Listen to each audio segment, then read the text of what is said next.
tayong magiging kakakilig.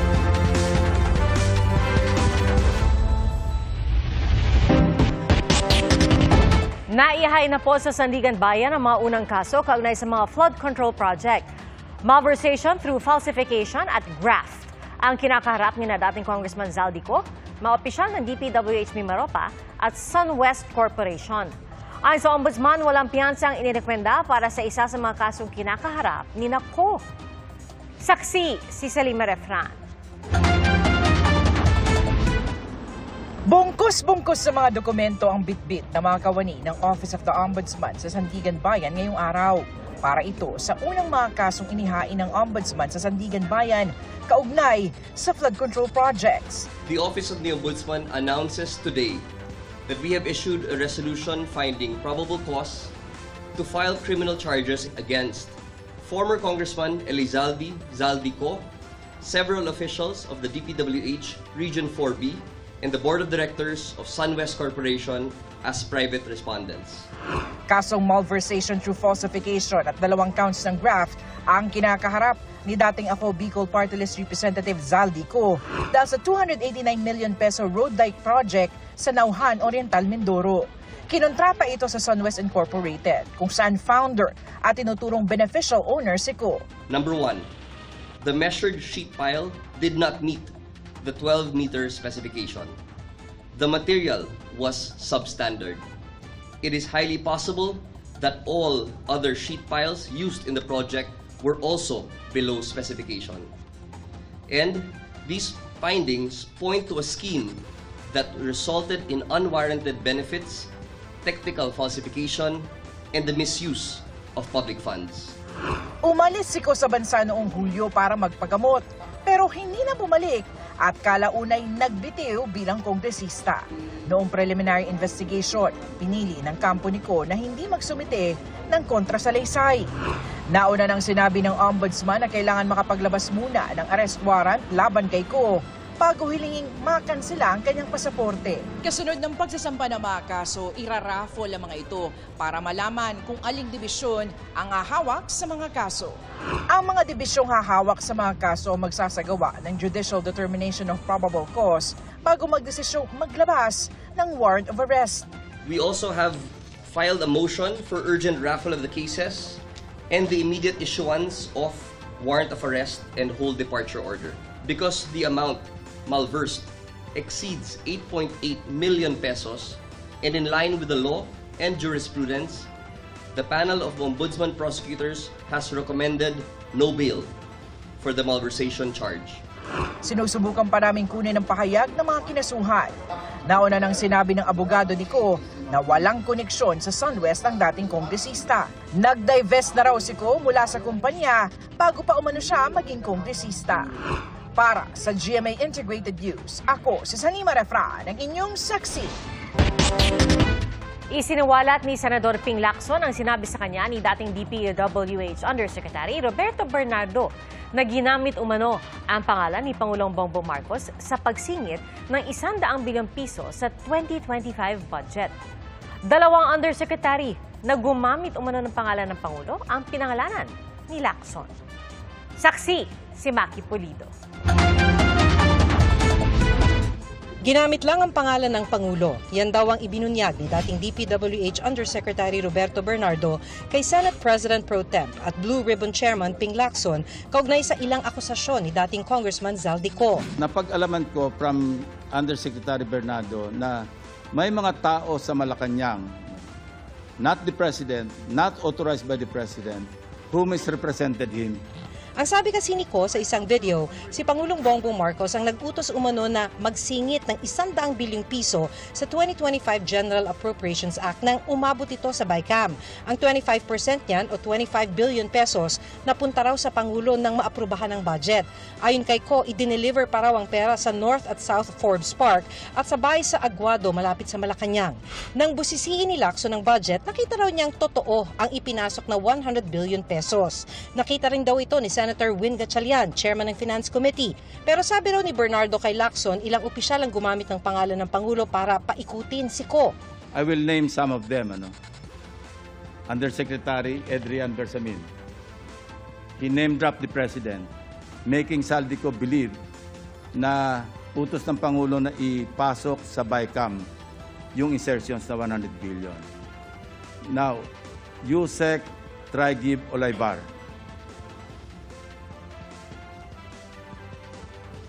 Other personalities. Sinoy Undersecretary Adrian Bersamin ng Presidential Legislative Liaison Office ay apo ni Executive Secretary Lucas Bersamin, habang Undersecretary sa Department of Education si Traigib Olaybar. Sabi pa ni Lacson, ibang ibinigay na breakdown ni Bernardo kung saan napunta ang 100 bilyon. Sa DPWH raw napunta ang 81 billion dito, habang ang natira ay napunta sa iba't ibang ahensya.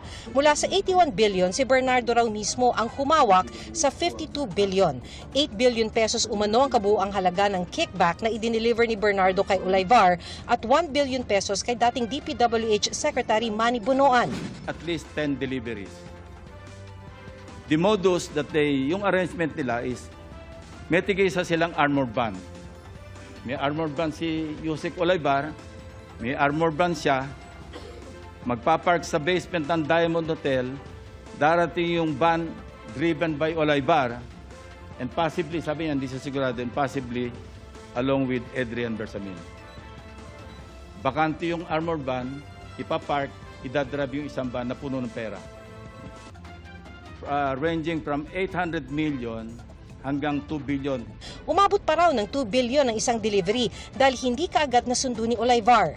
Sabi pa raw ni Bernardo, si dating Executive Secretary Bersamin ang nagtiyak na marerelease ang pondo na isiningit sa 2025 national budget. Sinabihan siya ni Yusek Traigib Olaybar na si Secretary Bonoan asked Executive Secretary Bersamin several times, sino ba magpapacilitate itong 52 billion? Of course, isasama sa BICAM, paano ito re-release? Sino magpapacilitate? Ang sagot ni ES Bersamin sa kanya, we will take care of it. Sila na raw ang bahala kung paano ayusin yung 52 billion. Napansin din daw ni Lacson sa pagbusisi niya sa budget ang allocables o yung may pondo na pero wala pa namang proyekto. 25.2 billion pesos daw ang allocable ni dating DPWH Secretary Bonoan, habang 143.5 billion ang sa House leadership. Ang tawag dito ni Lacson, bagong pork barrel. 143.5 billion. Mag-advance ng 10%. Magkano nawala sa Kaban ng Bayan? 14.35%. Write-off. Nagagaling sa mga contractors. So why would the contractors advance that much kung hindi sila siguradong sila yung mangungontrata? It sucks, Mr. President. Ang mga ibinunyag daw ni Bernardo, kanyang isinulat at ipinadala sa Pangulo kahapon. Nang matanggap daw ng Pangulo ang handwritten statement ni Bernardo, sabi ni Lacson, nasundan na ito ng pagbitiw sa pwesto ni na dating Executive Secretary Bersamin at ni dating Budget Secretary Amena Pangandaman. Ayon din kay DepEd Secretary Sonny Angara, nagsumiti na rin ng resignation si Olaybar. There were resignations. Courtesy resignation is a euphemism for firing. The President is a very kind-hearted person. I would have suggested na tanggalin niya and then order an investigation. Otherwise, how can you insulate the President kung courtesy resignation? Tumanggi munang magbigay ng panayam si dating Executive Secretary Bersamin. Iginagalang daw niya ang prerogative o ang karapatan ng Pangulo na magpasya. Patuloy naming kinukunan ng pahayag ang apo niyang si dating Undersecretary Bersamin at dating DepEd Undersecretary Olaybar. Dati na namang sinabi ni Bonoan na wala siyang kinalaman sa mga maanumalyang transaksyon kaugnay sa flood control projects. Nag-resign daw siya para sa transparency. Nasa labas ng bansa si Bonoan para raw samahan ng kanyang asawa na magpatingin sa doktor. Sinisikap din naming makuha ang panig ni Ko. Para sa GMA Integrated News, ako si Maki Pulido, ang inyong saksi. Hindi asal ng tunay na kapatid. Yan po ang buwelta ni House Majority Leader at Presidential son Sandro Marcos sa akusasyon ng tiyahing si Senadora Amy Marcos na nagdodroga umano sina Pangulong Bongbong Marcos at First Lady Lisa Araneta Marcos. Ang sagot ng Senadora, magpapa-DNA test siya pero magpa-hair follicle test naman daw dapat ang first family. Git naman ng Malacanang, hindi magpapadala ang Pangulo sa mga pag-uudyok ng anilay destabilizers. Saksi si Jonathan Andal. Hindi pinalampas ni Presidential Son at House Majority Leader Sandro Marcos ang mga tirada ng kanyang tiyahin na si Senadora Amy Marcos. Sa kilos protesta kagabi ng Iglesia ni Cristo, tahasang inakusahan ng senadora ang kapatid na si Pangulong Bongbong Marcos. Batid ko na nagda-drug siya. Idinawit din ni Senator Amy si First Lady Liza Araneta Marcos at kanilang mga anak. Mas lumala ang kanyang pagkalulong sa droga. Dahil parehas pala silang mag-asawa. Nalaman kong pati ang mga anak niya ay nagdodroga na. Kinasusuklaman ko pa ang pag-alok ng mag-inang si Sandro ng droga ang aking mga anak at iba pang mga kamag-anak. Yan ang hindi ko na mapapalampas. Git ni Sandro, walang basihan at wala raw katotohanan ang mga sinabi ng kanyang tiyahin. Maski raw ang mga pinsan niyang anak ni Amy na sina Borgie, Ilocos Norte Vice Governor Matthew at Attorney Michael Manotoc kayang patunayan na hindi totoo ang mga paratang. Masakit daw para sa kanya na nagpakababa ang tiyahin at umabot pa raw sa puntong gumamit siya ng mga kasinungalingan para i-destabilize ang gobyerno. Masakit din daw na trinaydor niya ang pamilya para lang sa ambisyon nito sa politika. Dagdag pa ng kongresista, ang mga akusasyon ni Senadora Amy hindi asal ng isang tunay na kapatid. Buwelta ni Senator Amy, gustong paingayin ni Congressman Sandro ang usap-usapang hindi siya tunay na kapatid ni Bongbong. Hamon ngayon ng senadora, magpapa-DNA test siya pero magpa-hair follicle test naman sina Sandro.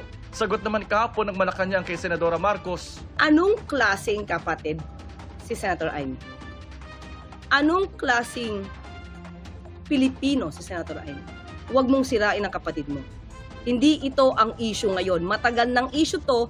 Pero since wala kayong makita sa Pangulo na anumang issue ng korupsyon, kung saan-saan nyo dinadala ang issue. Nakakahiya, Senator Amy. Nakakahiya. Hindi nagkaroon ng pagkakataon ng media na makapagtanong kanina sa Pangulo nang mamigay siya ng tulong sa mga nasalanta ng bagyo sa Tiwi, Albay. At pangunahan doon ang situation briefing kasama ang ilang miyembro ng gabinete. Dumalo rin ang Pangulo sa 150th anniversary gala ng isang financial services company sa Taguig. Pero ayon sa palasyo, walang balak ang Pangulo o ang First Family na buweltahan ng senadora sa kanyang mga pahayag. Wala rin daw balak ang Pangulo na magpa-hair follicle test o anumang drug test. Ang Pangulo po ay malinis at ang Pangulo po ay hindi magpapadala sa anumang pag-uudyok.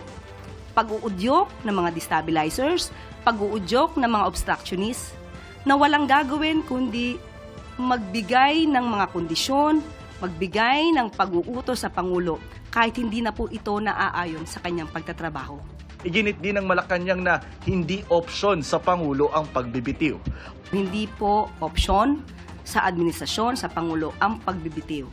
Ang Pangulo ay matapang, nahaharapin kung ano man ang suliranin ng bansa.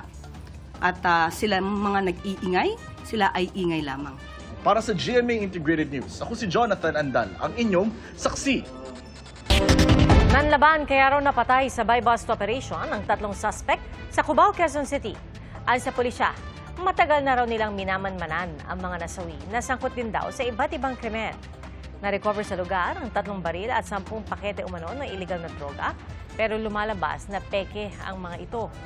Pinaniniwala ang ginagamit umano ito ng grupo para dayain at huldapin ang kanilang mga target. Isa pang miyembro ng grupo ang nakatakas at sugatan naman sa operasyon ang isang police asset. Mga kapuso, maging una sa saksi. Mag-subscribe sa GMA Integrated News sa YouTube para sa iba't ibang balita.